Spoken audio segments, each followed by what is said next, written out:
Bueno, vamos a hablar de un conflicto que hay que tener mucho en cuenta y es el conflicto de diagnóstico. Muchas veces el médico, puesto que no conoce una cura de ciertas enfermedades a través de la medicina tradicional, da el diagnóstico de buena fe compadeciéndose de su paciente, pero como no conoce el mecanismo real, lo agrava. Los médicos actúan de la manera en que fueron enseñados y esto es un problema, pero nunca hay mala fe. Además están los problemas generados por la fe dudosa, como aquella publicidad de la Liga contra el Cáncer, ¿no? Que decía, sin fiebre, sin dolor, sin fatiga, usted tiene todos los síntomas para necesitar hacerse un chequeo de cáncer de mama. No es porque usted cree que no tiene nada, que realmente no tiene nada. O el más común ante una propaganda de antihistamínicos. En época de las alergias, prepárese porque ya está cerca. Sin mencionar de todas las epidemias que se habla, cuando quizá hay solo 7 casos en un país, ¿no? ¿Qué mejor que todo esto para sugerirle que no importa cómo se sienta usted, de todos modos, crea que está gravemente enfermo? Lo que para el médico es un diagnóstico, para el paciente, para el enfermo, es un pronóstico. No existe nada más grave en la superficie del planeta que el conflicto del diagnóstico, porque puede multiplicar cientos de veces la gravedad de una enfermedad que quizá no lo es. También la falta de diagnóstico puede enfermar. El silencio del médico nos enferma, es insoportable. Ese terror se multiplica en el estrés y por lo tanto agrava una enfermedad. La solución está en comprender cómo funcionan las enfermedades y poder transmitir el diagnóstico con plena confianza de curación, cualquiera sea la enfermedad de la que estemos hablando. Una mujer con esclerosis múltiple sin saberlo se queja de dolores periódicos en la pierna. Lo que le está sucediendo es que en realidad alterna fases activas del conflicto con fases de reparación. Un día consulta al médico y al recibir su diagnóstico, esclerosis múltiple, el terror ante este le produce un sobreestrés enorme. A partir de allí entra en un círculo vicioso con respecto a su enfermedad. Ella solo ya no puede reparar, hacer pequeñas vagotonías periódicas, porque el conflicto de diagnóstico produce una caparazón alrededor del foco de Hammer a nivel del cerebro. La información ya no puede llegar al foco para reparar, entonces la enfermedad se agrava. Es el síndrome de la muñeca rusa, le llaman. Las reparaciones vienen de toda la masa cerebral y no solo de la parte afectada. Diferentes maneras de generar un conflicto de diagnóstico. Lo que dice el médico, no encontramos la causa de su problema o necesitamos hacer nuevos exámenes. Lo no dicho, se le pide al médico que no diga nada creyendo que el paciente no lo podrá soportar. El silencio, el médico nos llama para dar el diagnóstico y el paciente se inquieta cada día más. Hay otras formas de desencadenar el estrés y que pasan desapercibidas, pero que pueden ser muy violentas. Para algunos el simple hecho de ver su historia clínica en manos del médico es suficiente. O para otros la sala de espera, donde hay pacientes que están en condiciones peor a la propia. O la manera en que la familia actúa frente a la enfermedad. Y algo que no hay que olvidar, el autodiagnóstico. Aquí el estrés se puede disparar en cualquier momento con el solo hecho de escuchar palabras extrañas. Las palabras biopsia, radioterapia, quimioterapia, o nombres técnicos de enfermedades que el paciente va a consultar en internet y que frente a una explicación incompleta, porque es una media verdad, genera 1 o 2 nuevas enfermedades. Tratándose de un tumor, se dirá que son metástasis.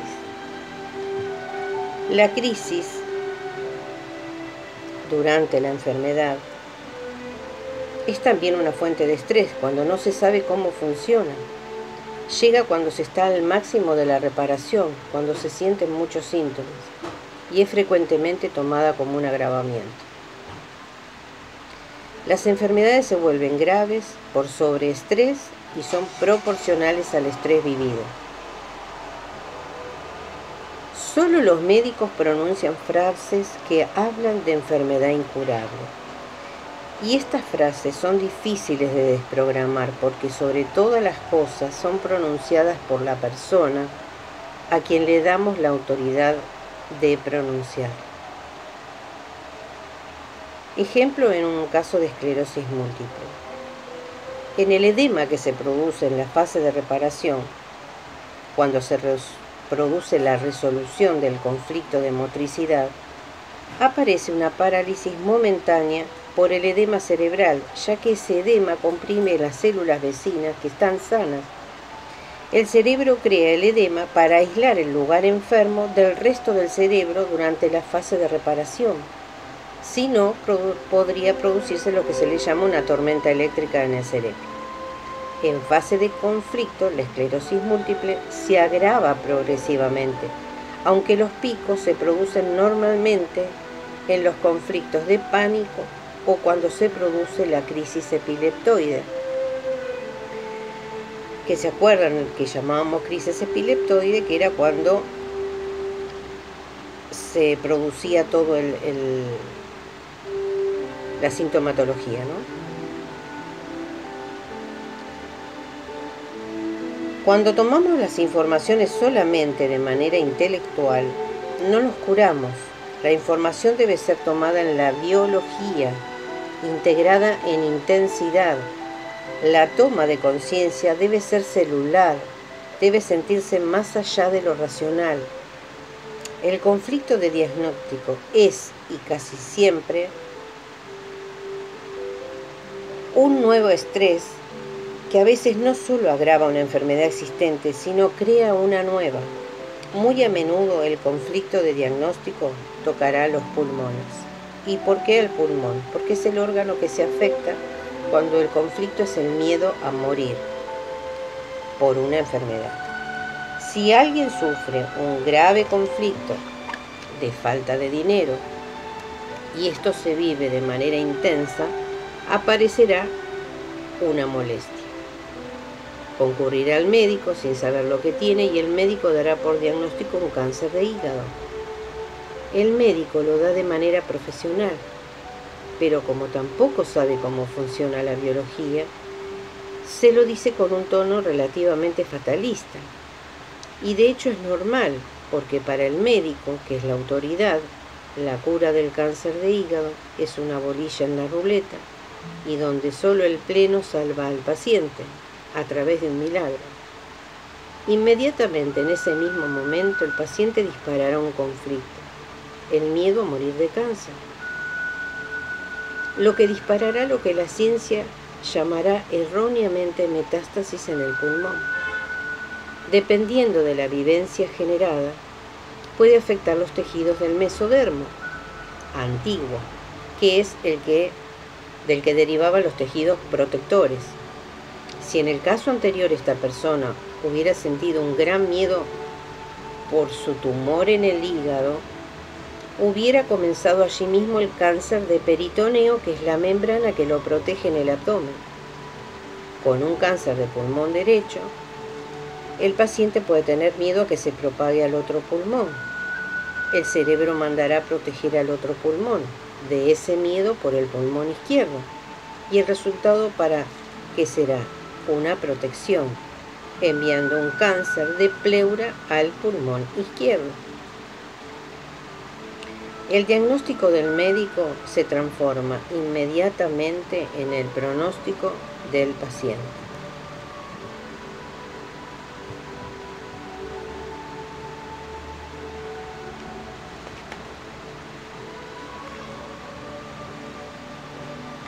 En la naturaleza, el conflicto de diagnóstico no existe. Los animales saben lo que tienen que hacer, porque ellos no tienen con qué discutirle a su cerebro biológico. Solucionan sus conflictos de manera práctica, así que no tienen el recurso humano de la superación. Una mascota, si puede hacer un conflicto de diagnóstico, porque capta los estados de ánimo de sus amos, del mismo modo que las personas están atentas a los estados de ánimos de sus padres, de sus jefes. Un ejemplo del Dr. Savage, del instructor de navegación con esclerosis múltiple.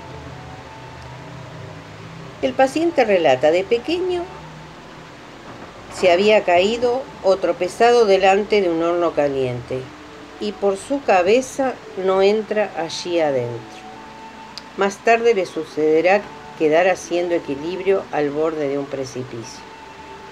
En el mar, haciendo buceo, en una oportunidad, se había quedado bloqueado entre dos rocas en el fondo.